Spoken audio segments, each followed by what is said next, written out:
Hello and welcome to the Herdline Podcast, hosted by Trace Johnson and the Herds Headset. Thank you so much for tuning into today's episode where the Headset and Trace talk all things Marshall athletics. Be sure to follow us on X and subscribe to us on Apple Podcasts, Spotify, iHeartRadio, or wherever else you listen to podcasts. Now, sit back, relax, and let's talk the herd. They say the portal taketh and the portal giveth, and that is especially true here in Huntington. Today, we are be taking a look at the transfer portal and the class of this brand new year of 2026. We'll also talk about the spring game that's coming up very soon in the month of April. And then also at the end of our episode today, we will be discussing a huge home opportunity for our basketball team against Miami, Ohio. Hello, everyone. This is the Herds Headset, and welcome in once again to the Herdline Podcast. It's so good for you to be able to be with us today, and we appreciate your support so much. I am, again, the Herds Headset, and alongside of my colleague here, Trace Johnson. Trace, how are you doing today, sir, on this cold, snowy Tuesday evening? I'm doing great, man. I'm excited for this podcast, and I'm excited for the one we got coming up, which we're not going to get too into yet. But yeah, I'm excited about what we got going forward, and really looking forward to that game Saturday. That's going to be the basketball game Saturday is going to be a really big one, and we're going to dive more into that later. But yeah, there's a lot to look forward to this week. Yeah, it's a great week to be a Herd fan. Great week to be part of the Herdline Podcast. As you said a moment ago, we've got a big episode that's going to be in addition this week to this episode. So for everybody that's listening today, please be on the lookout for later this week, and we will be promoting this big time. One other thing, too, for those of you that have an X account, be on the lookout this week, too. We are going to try and go live this week on Spaces, and we'll be talking a little bit more about the Miami, Ohio game. We'll have a conversation going back and forth with some of you, the fans, and so we do look forward for that opportunity to connect and talk with you. But with that said, let's go ahead and begin our episode. And like I said at the start, let's start with the transfer portal. Again, the transfer portal is kind of winding down now. Just about everybody is settled into where they're going to be at. And we've got a class for this brand new year of 2026. And so what I want to do right now is very quickly, as quickly as I can, go through and give you a little bit of information about all of the players that are incoming to the program for this brand new season. And I will go ahead and just say that, I'll try again and be very quick with this because there's a lot of guys coming in and I don't want to bore you, but also this is a big deal. Lots of guys that we can look to see in the Kelly Green this year, and it will be great. First guy is Logan Greer, the 6'3", 290-pound offensive lineman from California University of Pennsylvania. Greer rejoins his former offensive line coach, Bob McClain, from California University of Pennsylvania. He was a redshirt freshman in 2024 and appeared in one game for that said college. And in 2025, he was all conference. And so now he is with the Herd, adding a little bit of depth there to the offensive line. And can I say that this portal class has a number of offensive linemen that are expected to make an instant impact. Another one being on the offensive lines, Xavier Bolsey, a 6'4", 310-pound offensive lineman from West Virginia University, formerly from South Charleston High School here in West Virginia. He committed originally to Youngstown State out of high school, transferred to Jacksonville State with Rich Rod, then moved with him to WVU last season. He now is going to be joining the Herd and will be a part of our squad. He was notably a Conference USA all-freshman team member, too. So he's got some talent, got some ability. Now he's on the Herd. We've talked about this guy before, Owen Sweeney, a 6'4", 200-pound wide receiver from VMI. Had 723 receiving yards last season with 8 touchdowns, and was really an impact player and somebody that was an FCS freshman All-American as well. And so overall, this is a big weapon on the outside that we have now, and great to have him. Jaquez Ja Keys is a 6', 210-pound running back from Northwestern Mississippi Community College. Again, he's from Ironton, Ohio, ended up at Kentucky after a redshirt season there. He then went to this community college in Northwest Mississippi and was able to last season get 594 yards and 128 carries with 3 touchdowns. And so overall, a big get as we are reloading that running back room. Of course, last year we had a great running back room, and through the portal, we had some key guys end up leaving and different things, but good to see that depth come back. Speaking of depth, defensive line was a big focus point for Tony Gibson and the Herd this offseason, as the first defensive lineman to commit was Bernard B.J. Carter, a 6'3", 310-pound defensive lineman from Iowa State. And he is somebody that has kind of had some connections with Tony Gibson over the years and whatnot. And again, we're just glad that he's a part of the Herd. That's another big hole that Marshall needed to fill, and it's great to have him. Cole Funderburk is a 6'4", 240-pound defensive lineman out of Wake Forest. Did not play last season, redshirted, but now has joined the Herd. Kenyatta Harge, a 6', 295-pound defensive lineman from Kentucky. This is no doubt a connection with Brad Lambert, as he is now our new defensive coordinator, as we all know, and he will be joining the Herd. Chris Culliver, a 6'2", 195-pound wide receiver from North Carolina, is also joining the Herd, and he will be a great weapon down the stretch, as he has appeared in a couple of games for UNC this past season. Kelvin McBride, a 6'3", 227-pound linebacker from NC State. And McBride appeared in every single game as a redshirt freshman at NC State in 2024, including snaps on defense in 10 particular games, the rest being on special teams. And he only appeared in 4 games this past season, but that was due to a medical redshirt. So he's somebody that has seen some playing time in a power conference, and it's great to have him on the squad.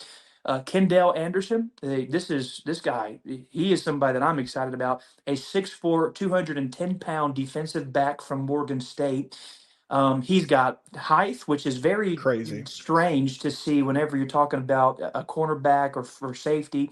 But the best of all, in addition with that height and with that weight, he runs a 4.58 40-yard dash. The guy can fly at his height and at his weight, so expect to see some very big plays from him overall. Anderson saw 11 games at Morgan State in 2025. He recorded 11 tackles and 1 pass deflection with a forced fumble as well. So got a lot of speed. He's a physical guy. Excited to have him on the team. Robbie Martin, this guy I'm pumped to see in Kelly Green.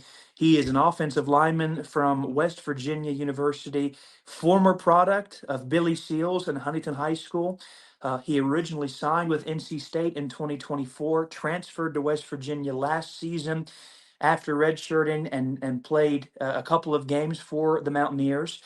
And now he is with Marshall. And I'll just say it to you this way: he was the number one recruit out of West Virginia whenever he was in high school, and he had 29 offers across the board from teams ranging from the SEC, ACC, Big 10, Big 12, and even also the Sun Belt. So this guy can play. Or he is Yeah. going to be a player. He's going to make an impact.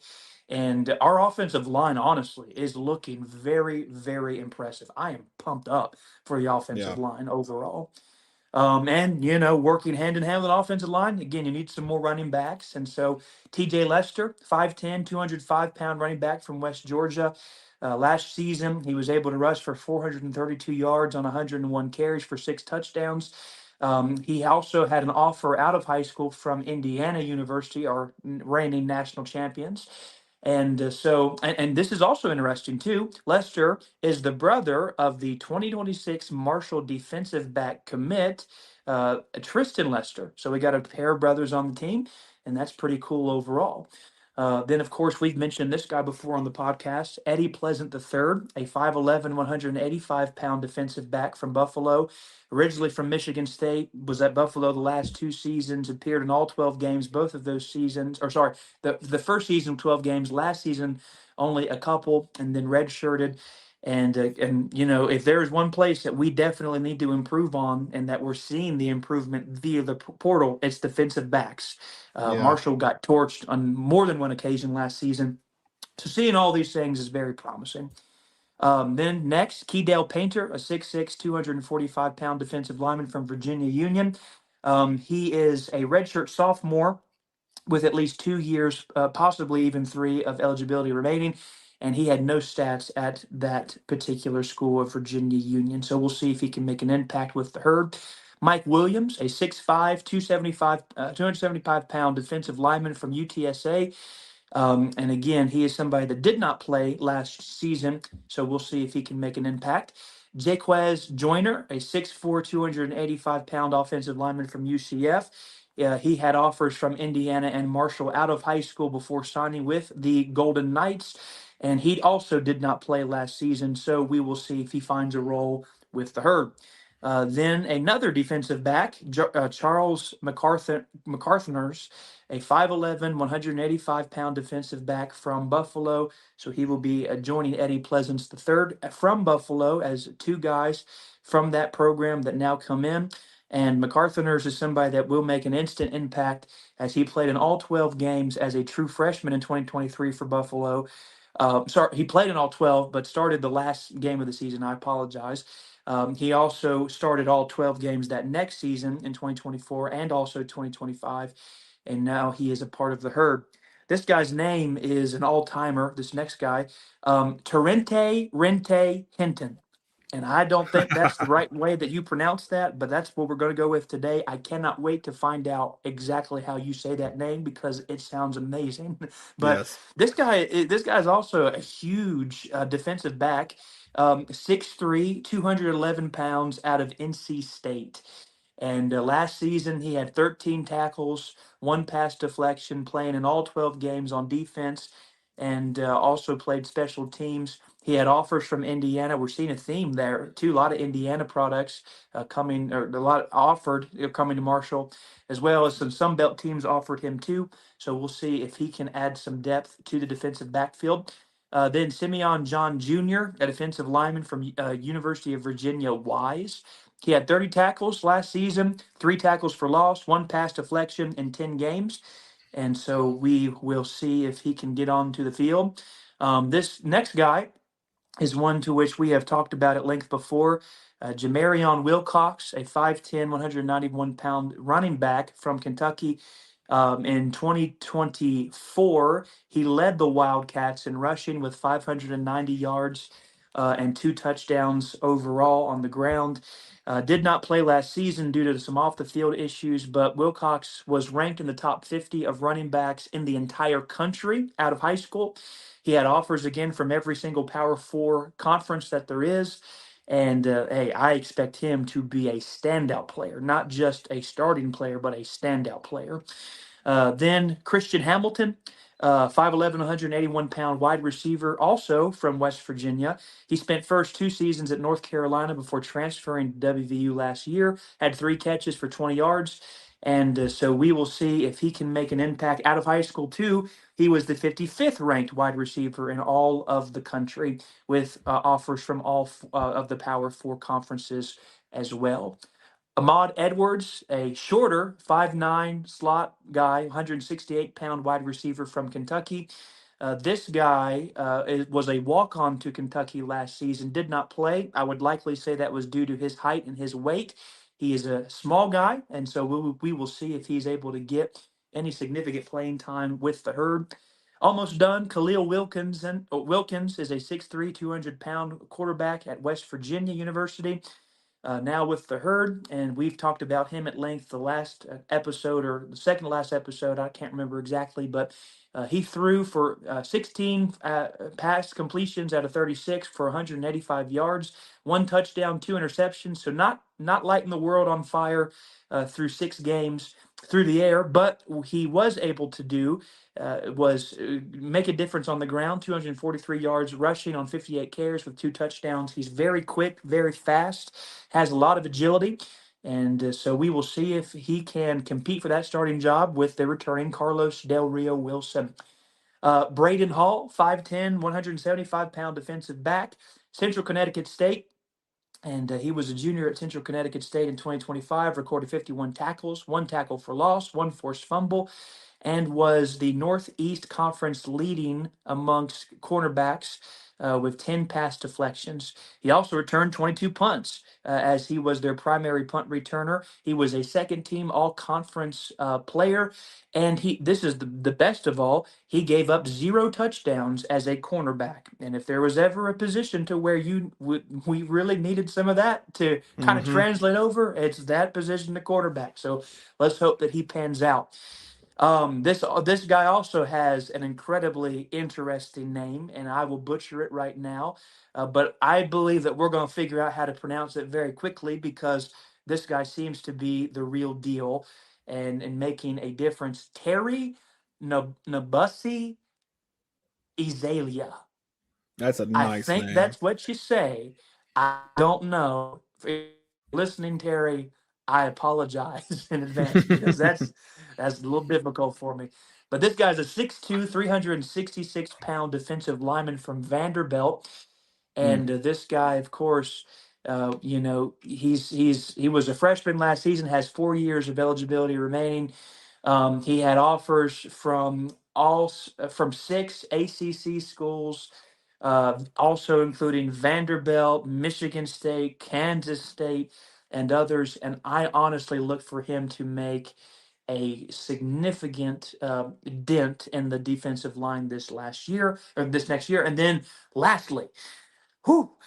Chase Ortiz, a 6'1", 201-pound long snapper from Stetson, and he played 11 games last season, a former All-American out of high school, and he's got 3 years of eligibility remaining. Always good to have a reliable guy on special teams. So that is your 2026 portal class as of right now.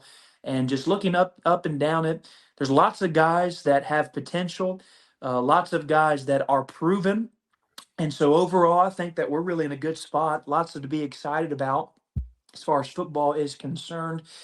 And Trace, I've talked for a good 10 minutes or so. So what are we thinking about this whole portal class as a whole? And to just give me your thoughts on what you think about everything. Well, I'm glad you took the reins on that one because I would have been struggling trying to get all that read out. So yeah, I'm glad you took that one. But but no, I mean I think that I think we hit a lot of needs, and I think you were basically saying it as we were going along. We hit a lot of needs. We hit a lot of areas where we really struggled last year, and I think we're going to be much better in those areas next year, 2026. And I love what we've done on the line of scrimmage, both sides. I mean, that's where you win and lose games. I mean, you can disguise a lot of issues with your team if you have a solid offensive line and a solid defensive line. You can mask a lot of stuff. And we had a good offensive line last year. We did. We didn't give up a bunch of sacks. We were able to run the ball good, but and I think that this year they could very well end up being better just because of the sheer number of people that we've got coming back and the new guys that you were talking about. Defensive line, obviously we had some issues there last year. I don't know if it was as much a talent issue as it was a scheme issue. I don't know. But I think now with Brad Lambert at the helm of the defense, hopefully he gets full control of the defense, or him and Tony will both be in agreement on what they need to do. And I think you're going to see a lot better things from that unit. I mean, we did not have a bunch of sacks last year. We were not able to force a lot of pressure. I mean, we weren't like bad at it per se, but like we just did not get enough of what we were accustomed to.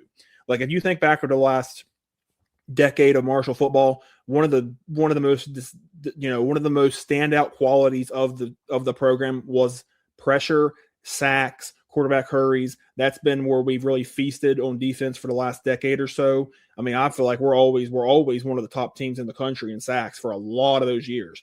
And now we got to get back to that. We have to get back to a point where we're a force on that D line. And I think this is a good start for that. Like you mentioned, the secondary had a ton of issues last year, and we got a lot of guys, a lot of big secondary players, 6'3", 6'4" corners. You don't see that every day. So like, if those guys can move and have the ball skills and all that stuff, man, they're going to be tough. And I think we went out and got a lot of good guys there. We got a lot of guys that are a lot of power conference guys. And like, I know that's what I know Huff was pretty successful at doing that when he was here. He got a lot of higher major guys and stuff like that, and like it really paid off. But I like what Gibson's gone here and done. I mean, for this, and we got a lot of guys that are, like you said, very decorated players coming out of high school and very sought after players coming out of high school. So stats, I don't really care about the stats. I mean, there's so many guys we've had in the past that have turned out to be like all conference great players that had like no stats before they came here. So I'm not really worried about that. And I think we'll be in a lot better shape. I mean, I just think we're going to be a pretty complete ball club this year. I really do. And the quarterback room, I love what they got going on there. Obviously, you got your best returning quarterback back. You got another guy behind him that's a contributor. It's a backup guy. You got him back. You got another new guy that's coming in that has a lot of potential. I mean, that's a good quarterback room right there. It's a good problem to have. And I think we'll be in a really good shape moving forward. And, hopefully we can really make some noise. I think we can. It's just a matter of putting all the pieces together, making it all work. And I mean, I think we got the coaching staff to do it. I think we got the talent to do it. So we'll go out and see what we can do. But my biggest takeaway over everything about this portal season right now, well, what they just did, my biggest takeaway is the line of scrimmage. That's what stands out the most to me. And I think you're going to see a lot of that paid off this year. Absolutely. And for everybody listening too, I want to just make this prerequisite for everyone. Um, they're still out there 24/7 portal rankings and different things, but in the landscape of our modern day, it's really not even worth looking at anymore. No, Before, I it's mean, not. that was like the end all be all. Like, what was your portal ranking? But nowadays, it's just so unreliable because some schools, like App State this year, I think added 58 players. And Right. so, yeah, obviously their score will be up because they have more players that's overall. Right. And we only added like just about 20 something this season. And so obviously ours is not going to be up there with the upper echelon of another program that had 58 or so. Yeah. So just keep that in mind. And for all of those that still desire and still love to the model of going after, what does 24/7 say? What does this particular site say that we're ranked? It's really unreliable It nowadays. is. And I like what Dre said 2 seconds ago. It's so important that we don't judge these guys coming in based upon what they have done in their past. Some of it Nope. is encouraging, right? Like the guy from Kentucky, Wilcox. Yeah, man, he Right. he Right. led the team in rushing. That's exciting. But a lot of these guys coming in, they've come from big time programs, but did not play any whatsoever. Some didn't even have any stats, like we said. And these guys come in and they're looking for an opportunity to play, right? Right. They may not have had that opportunity wherever they were, and all they may need is an opportunity. So just because you hear somebody not having certain stats overall, don't particularly write them off just yet. They could be some of the best players that are on this team in our Mm-hmm. conference in the entire country. They just may need a simple opportunity. And Yep. Trace, also, you said something that's interesting. This is kind of off our script, but you talked about our quarterback room this year. To me, it's set in stone. Carlos is our starter, but in all Mm-hmm. reality, this is one of the most interesting quarterback rooms that I can ever remember because all of the Yeah. guys that are in the room are very talented. And that's not something that we've seen in a long time. Right. It's been many years. And then I would equate it even to this closest thing that we had was back whenever maybe Chad Pennington and Byron Leftwich were on the same team. I mean, Mm-hmm. I know that's a lot, and but overall, you know, I think that we are in a great spot because we have a lot of great competition in practice. If you're a defense, you're going up against some really good guys. You're going up against Carlos. You're going up against a Zion Turner who has proven that he can make some very, very big plays in some moments. You're going up now against a guy in Khalil Wilkins who can just flat out run the ball. So I think that Marshall this year in practice is going to be really prepared in every aspect of the game for anything that anybody could throw out. I mean, we got guys that can run, we got guys that can pass, we got guys that are really smart and talented. So good problems to have, good things overall with our portal class and how the roster is shaping up. With that being said, though, with this roster actually shaping up and wintertime hopefully coming to an end soon, Man, we got some really good news the other day. Spring game has Yeah. been announced. April 11th at 3 o'clock at the Joan, $5 for admission. And man, I cannot wait to get out there and see how this next year's team is going to be looking. So, Trace, what do you think about this spring game? What's some things that maybe you're looking forward to seeing, some guys, players maybe that you're excited about? And tell me, you got to tell the audience, this is going to be the pressing question on everybody's mind. Will we see the 3-3-5 in the spring game? Oh man, that's a tough one right there. I'll be honest, I don't even know. I mean, at this point, I mean, by the time the spring game rolls around, you'd think they would have what they want to run. You think they would have it in mind by now, by that point. But I don't know. Maybe we'll see some. Hey, I mean, I know we've talked about it. I wouldn't mind seeing some different schemes thrown out there. 3-3-5 here, a 3-4 here, a 4-3 here, a whatever here. I mean, I wouldn't mind seeing that. You think that wouldn't confuse the defense? Yeah, that would definitely confuse the defense if we got the guys to do it. So yeah, we probably will see some of the 3-3-5, but I don't know if it'll be. I mean, I don't know what they have in mind. I'm not in the locker room, obviously, or the meetings, but that would be cool if we did throw a lot of different looks at some people.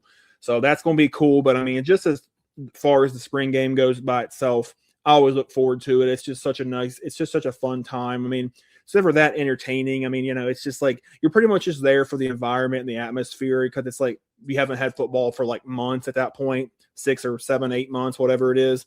And at that point, you're excited for it and you're ready. And it's usually always a pretty nice weather day. And it's just good to be out with the herd faithful and just watch some football. And I mean, last year, heck, they had 10,000. So, I mean, that was a big spring game last year. Hadn't had that number in a long time.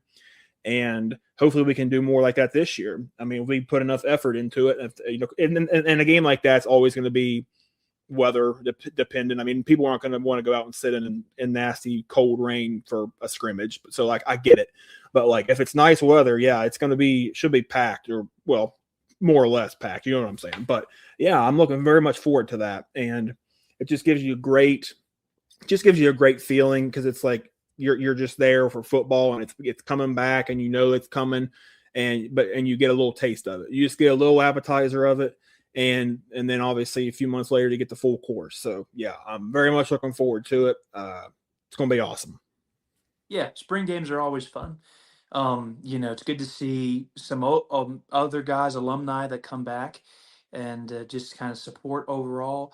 It's great to just get a preview of what the team's going to look like Yeah. this next year. I remember last year, seeing Carlos Del Rio Wilson play for the first time. It was no doubt in my mind after that particular scrimmage, man, how in the world do we not go with this guy? Yeah. And I don't know what happened. I guess Ja'Kai Long must have looked like Tom Brady in practice. I don't know. But yeah, overall, though, I'm excited about it. It's going to be great for our fans to get out there and just kind of check out and see what this 2026 team is going to be all about. And I really do hope that we're able to, fill the stands really in a similar way that we did last year.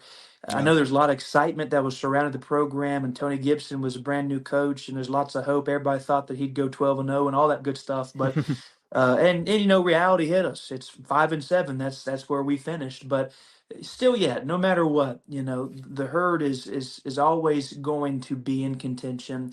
Tony Gibson is going to fix a lot of the problems that year one had overall. It takes time, Yeah. and I really do hope that the herd faithful make it a priority if they're able to, and if weather permits, to make it out on that day to watch the herd play a little bit of football in the spring. I can't wait. I'm excited about it.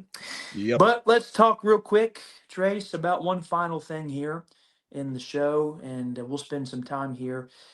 This is a huge opportunity that's coming for Marshall basketball. And I'll begin the conversation by saying this. I had made a post the other day on social media, just not trying to complain, not trying to stir up any unnecessary things, but just trying to express what I have felt for a while.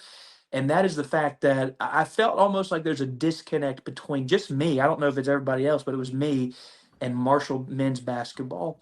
And I can't put my finger on it necessarily. I mean, the most invested I think I've ever been in any Marshall men's basketball team was 2022. But for some reason, as time has gone on, it's just seemed to be a little bit of an odd relationship with just myself and with Marshall basketball. But I'll Yeah. tell you this, the game that's coming to Huntington on Saturday has the opportunity to change all of those narratives instantly.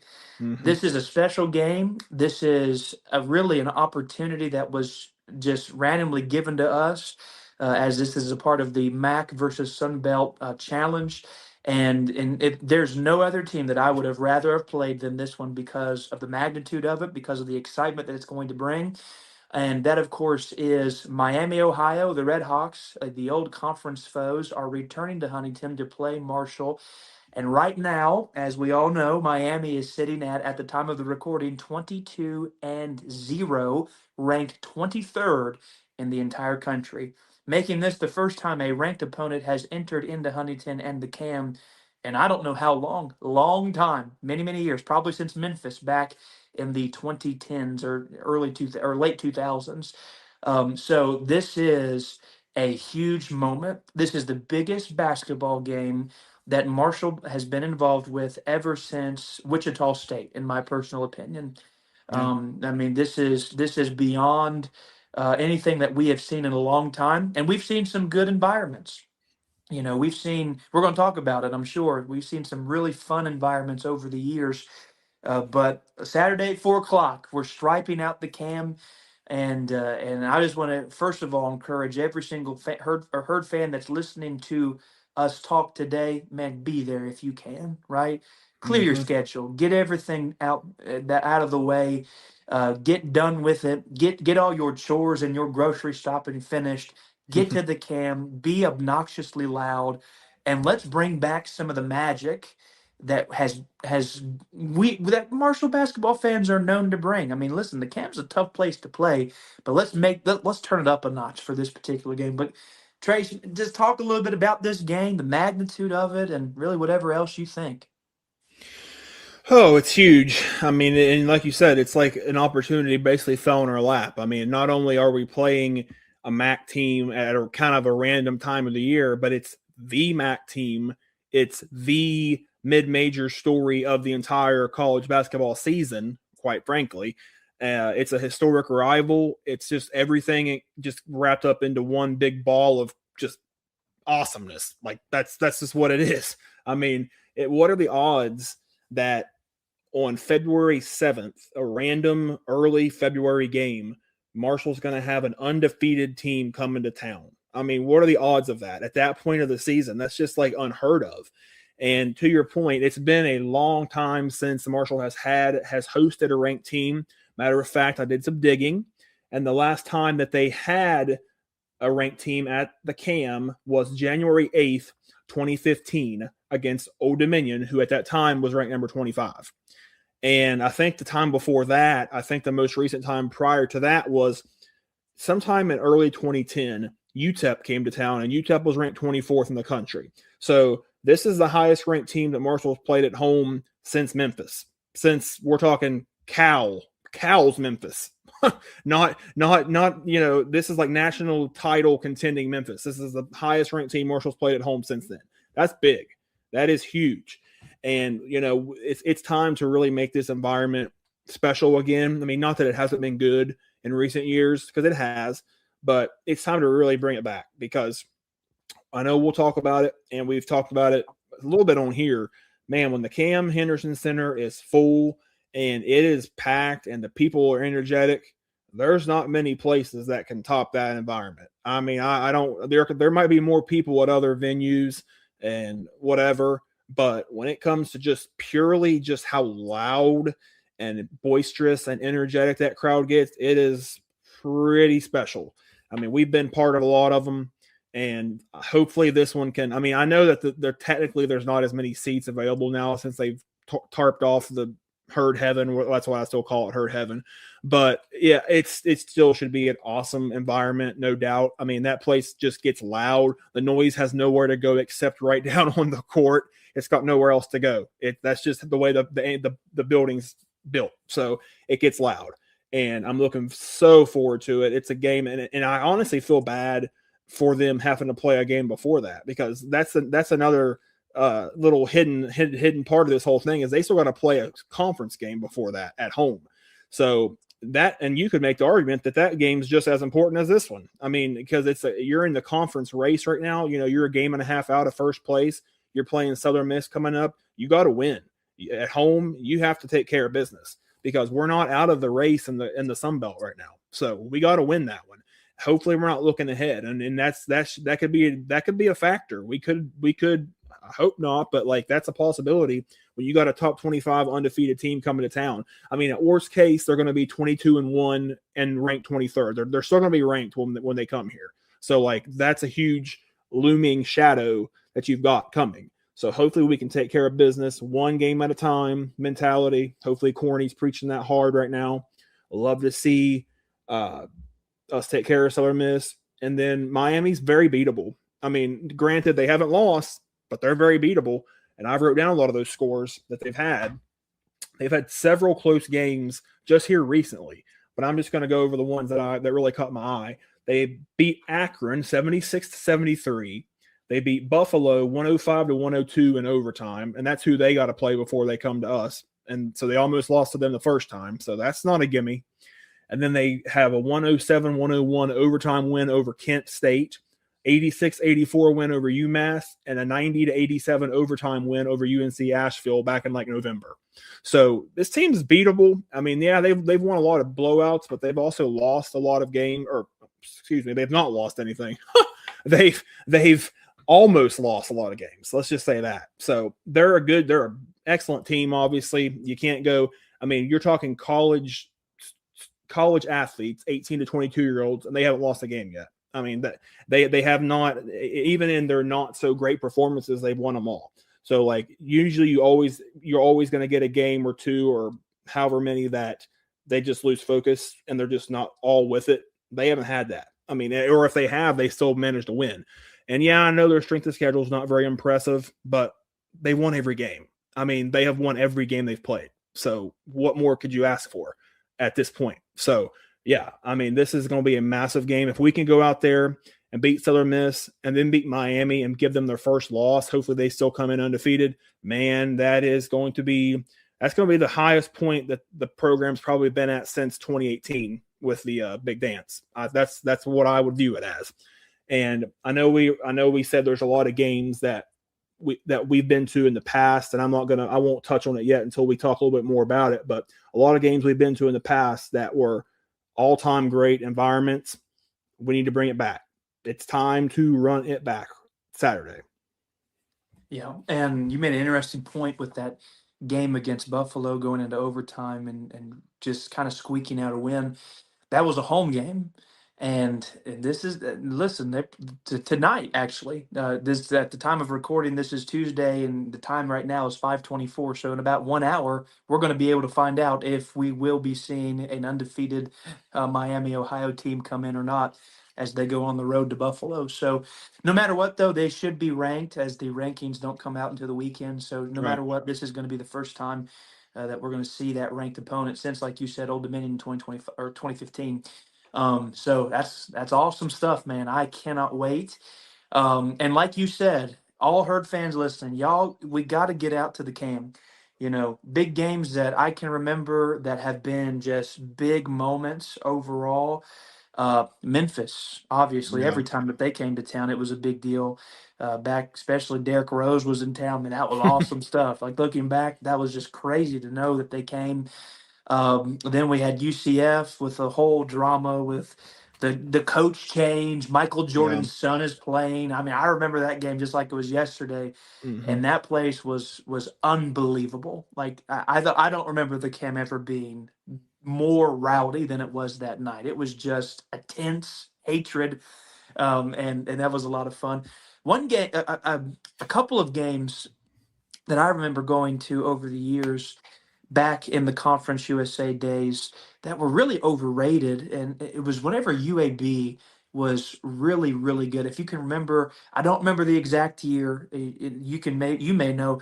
They had two guys. They called them the Twin Towers at UAB. I mean, both guys were almost 7 feet tall, and they were just incredibly good. I mean, just they Yeah. were 24, 25 win team. They came in, and that place it was near sellout. It was loud, good games. And then of course Western Kentucky. Just about every time they came to town, you could go ahead and mark it down that hey, we got to Herd fans stepped it up because that's a Yeah. rival. That's a big time back and forth type game, and that was always a fun one too. So I just we got to recreate that magic, and that's our duty as the fans. Our guys go out there, they play hard, they give it everything they've got on our behalf, and in return, I think the least that we could do is get a ticket, get in the seat, be loud, get up, yell at the referee, call him an idiot, and Yep. all that good stuff. And let's just show the entire world once again. It's going to be national television, all that stuff. Just how big of a deal that the Cam Henderson Center is, because I don't know last time that we've had this big of an opportunity. So let's take advantage and seize the day. Let's take advantage of it, and that's exactly right. And I'm glad you mentioned a lot of those games because those were a lot of the games that I was going to bring up, just like personal, just memories and game from games in the past from the Cam.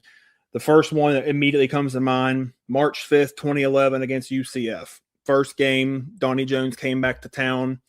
I mean, that was just, and it was a total sellout crowd. Like they literally had to put signs outside there. They did, or on the ticket office. They didn't have any more tickets. I mean, it was huge. I mean, you're talking 9,000 plus in that building. That's kind of hard to fathom right now. But man, it was just by far the most intense. Just, I don't even know what. I mean, it was more than intense. It was just like whatever word comes even more so than that. It was that. I mean, it was just insane how intense and just the environment was unmatched. And like it was definitely, I mean, arguably you could even say that was as good as any football game I've ever been to for an environment. It was that good.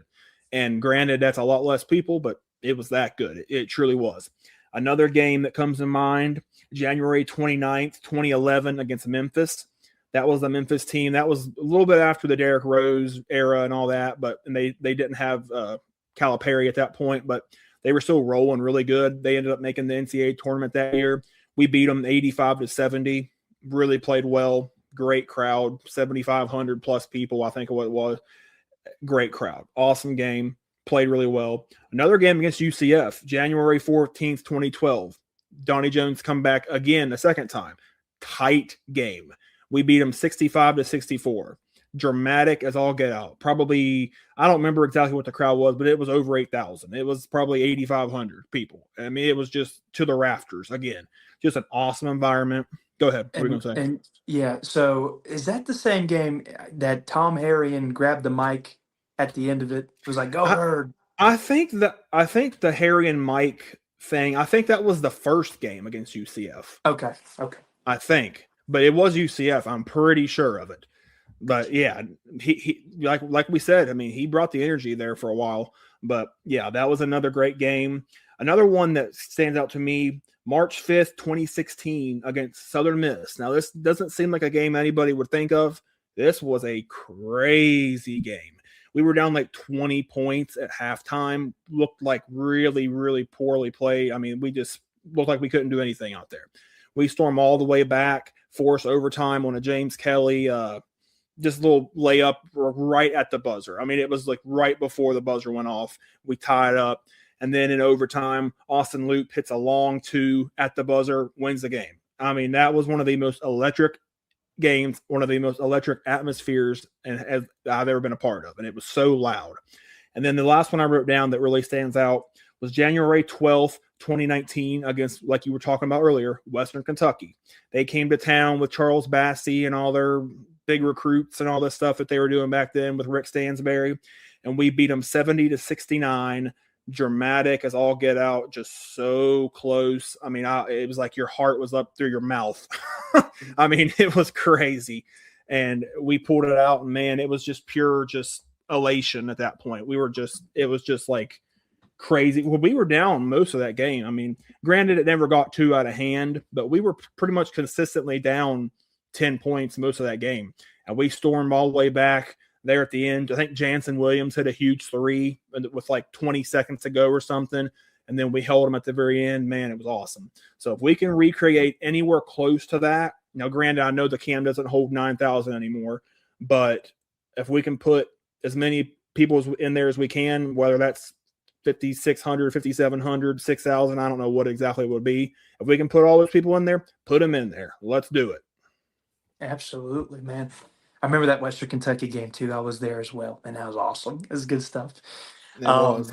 So let's talk a little bit about what we think Marshall needs to do to win this game. Because right now, Marshall's sitting at 14-8, 10-2 in the entire conference. So we're right in the driver's seat for what we want to do and with the program that we want to be. But with that being said, Miami does a lot of things well. They shoot great from perimeter. I mean, they're a three-point shooting team. They're top 30 nationally in three-point percentage right now, and they regularly hit their threes. The biggest thing that I think that makes them so dangerous is that there's not one guy that they look to all of the time. It's a shared type of thing. A lot of these guys are able to knock down shots and perform very well, and they've got a really good amount of depth. Their bench players are contributors too. Like they come off the bench and they make plays and different things too. So, with all of that being said, there's a lot that is in their favor, and I think the way to beat this team is either twofold. You either are going to just outmatch them as far as we're just going to make more three pointers than you. We're going to outrun you. We're going to do all the things that you do well better, which we've seen that has not been able to happen yet. No team has even been able, they've not been able to knock them off. So you can go that route, or we can choose to play a slower half court style of game. And truthfully, looking at our team and looking how we usually play, I'd say that we'll probably go with option number one. We're going to try and outplay them. So I would expect a very high scoring game as long as Marshall is on and they can hit their shots. And it's also going to come down to rebounding and creating turnovers in space. You're going to have to make some defensive plays where they're easily able to be made. But right now, Miami's a tough team. But I like what you said. They are a beatable team. They're not the end all be all of college basketball, beating everybody by 60 points. They've had some trouble. And the teams that we kind of look on the schedule that gave them trouble kept up with them in the points. They didn't slow them down. They were able to keep up with them. And Marshall has proven that they can play that style and they can knock down shots and they can do all these things. The question, though, is will they? So, what do you think about some keys to to victory, or just any thoughts on the game overall? Oh man, the thing, I'm looking at their stats right now on my phone, and the thing that stands out to me the most about this Miami team is probably just their balance. I mean, we're talking 6 guys that average double figures. I mean, that is, I don't know how many teams in the country have 6 guys averaging double figures. And that's the thing. Their leading scorer averages 15 points a game. So they got 6 guys that average between 10 and 15 a game. I mean, that is hard to game plan against.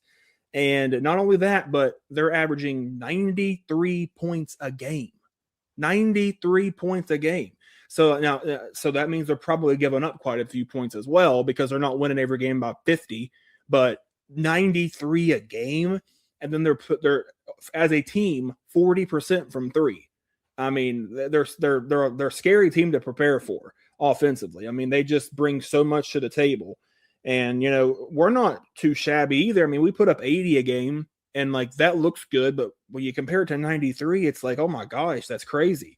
And, our 3-point percentage is like 36.8. So like we don't shoot the 3 quite as well as them.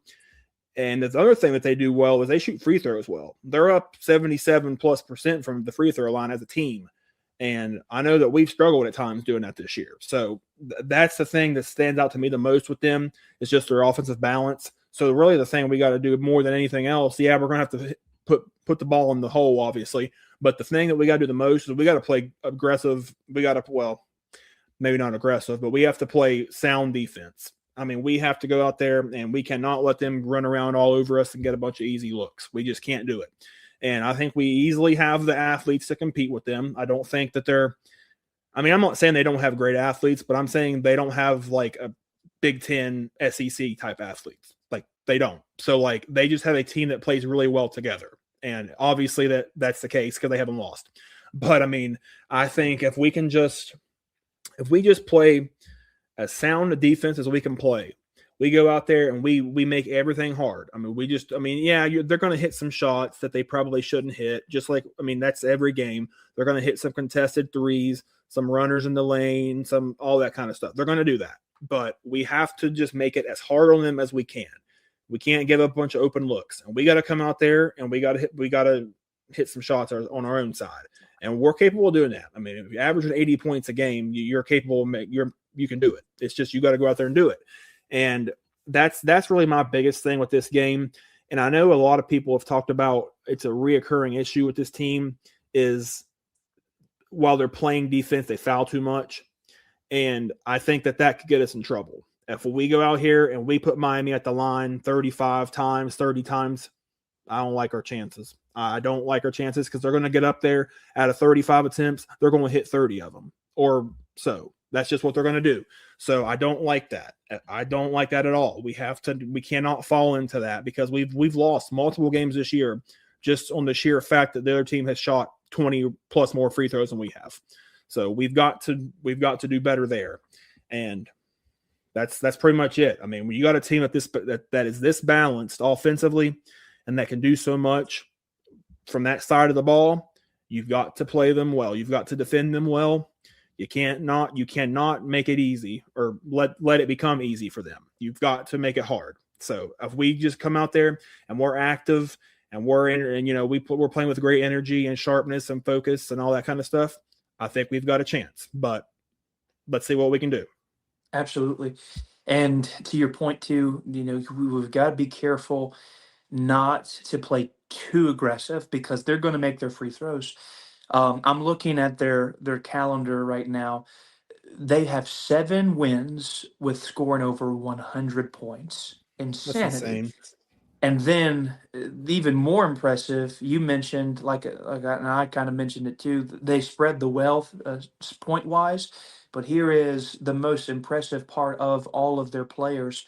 Their top scorers. I'll go through their free throw percentage. 75%, 75%, 82%, Mm-hmm. 78%, 83%. So those are your top scorers that are all above 75% from the free throw line. If you're able, and then, well, not even mentioning your bench players, you got 80%, 86%, 83%, 100% coming off the bench. So, Right. you got guys that make the easy buckets. That's how you win basketball games. That's a simple thing, but something that is so true. If you make your free throws, you'll be in every game that you play. Yep. And so the Herds really got to be careful on the defensive side. You got to play sound defense, not too aggressive, and not letting them get those easy opportunities at the free throw line. So overall, it's going to be an interesting day at the Cam. Again, this is going to be an electric atmosphere. The fans will have some sway in the game overall. I'm not saying that we will be the deciding factor, but I'm just saying that whenever you come to Huntington, it's always a little bit tough to play here, Yeah. especially whenever this is this kind of game and everybody's excited about it. So, lots to be excited about for this upcoming week as we watch our men's basketball team try and really shock the entire nation, killing the giant, and let's hopefully see them be able to knock off the former conference foe. All right. Well, with that being said, that's going to wrap up this latest episode of the Herdline podcast. Again, we thank everybody for listening and getting this far in the episode and for all of the support that everyone has shown us so far. We do want to make mention of a couple of different things, like we alluded to at the start. We will be more than likely having another episode this week, and it's one that you're not going to want to miss. We'll kind of keep that silent for now and not give everybody too much details, but just be mindful on your social media accounts and be on the lookout for a big announcement as far as that is concerned soon.